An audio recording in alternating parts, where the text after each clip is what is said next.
হঠাৎ বাড়িতে অতিথি আসলে তৈরি করে নাও দুর্দান্ত স্বাদের আম দিয়ে এই রেসিপিটি। হ্যাঁ, আমের সিজন, এখন আম প্রচুর পাওয়া যাচ্ছে। আম দিয়ে একবার এই জিনিসটি তৈরি করে খাইয়ে দেখো বন্ধুরা, যাকেই খাওয়াবে সে তো প্রশংসা করবে, আর তোমরা নিজেরা খেলে একটাই কিন্তু থামবে না, মনে হবে সব কটাই খেয়ে ফেলি।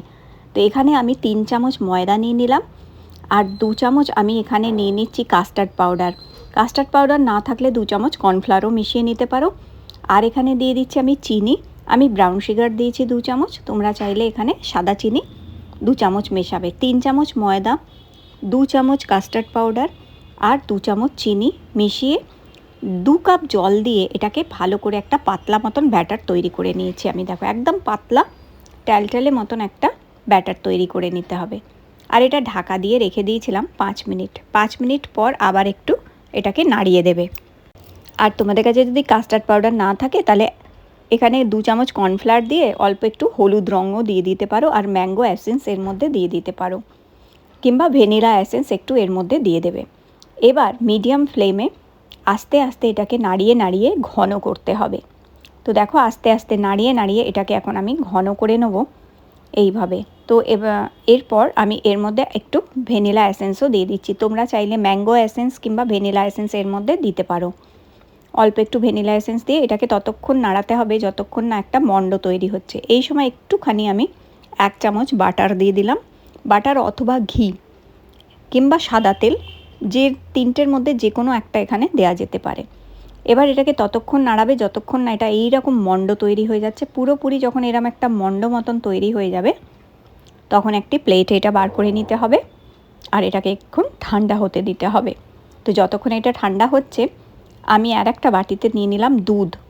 তো এখানে 200 গ্রাম দুধ নিয়েছি আমি, আর এই 200 গ্রাম দুধের সাথে মেশাচ্ছি কর্নফ্লাওয়ার, 1 চামচ কর্নফ্লাওয়ার আর কিছুটা ভ্যানিলা এসেন্স মিশিয়ে নিলাম।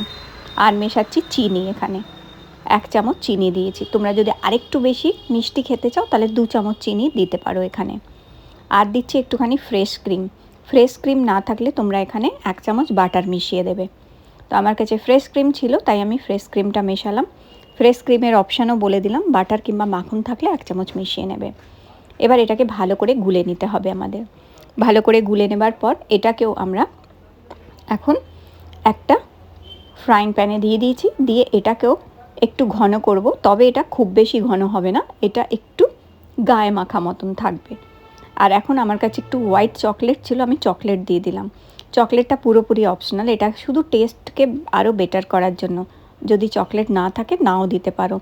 আর যদি দিতেই হয় এখানে সাদা চকলেট যেটা পাওয়া যায়, সাদা চকলেট একটুখানি দেবে, খেতে কিন্তু খুব স্বাদ হবে।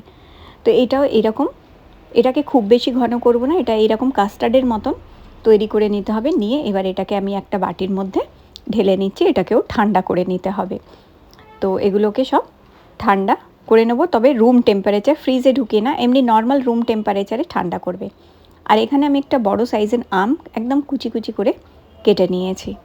তো এইভাবে বড় সাইজের একটা আম কুচো করে কেটে নেবে। আর এখন প্রথমে যে মণ্ডটা আমরা তৈরি করেছিলাম সেটাকে আমরা এখন ছোট ছোট করে টুকরো করে নেব এইভাবে। তো এইভাবে একটা ছুরি দিয়ে ছোট ছোট করে কেটে নিলে এটা তৈরি করতে সুবিধা হবে।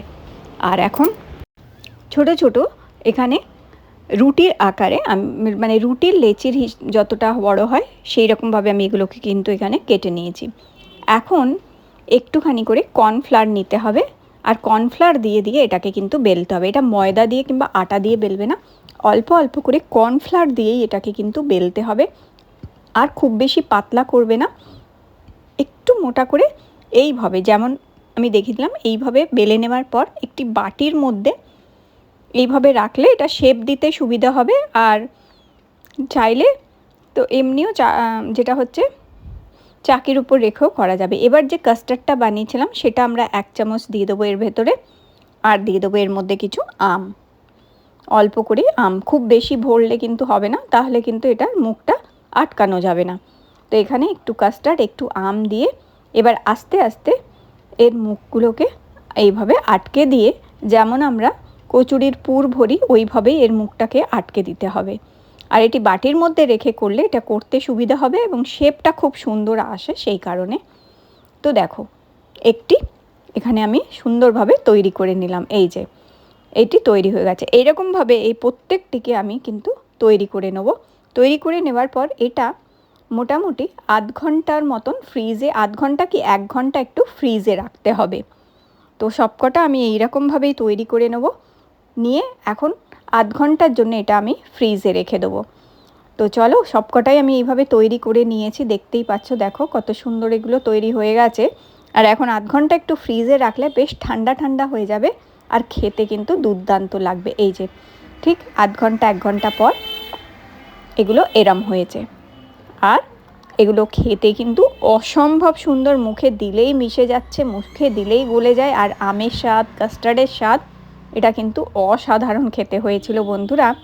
তাহলে এই গরমে আমের সিজনে অবশ্যই এই রেসিপিটা তৈরি করে খেয়ে দেখো, তোমাদের ভীষণ ভীষণ ভালো লাগবে, খুব টেস্টি লাগে, মুখে দিলেই মিশে যায় একদম। আর আজকের এই রেসিপি ভালো লেগে থাকলে লাইক দিয়ে আমার চ্যানেলটি সাবস্ক্রাইব করে রেখো।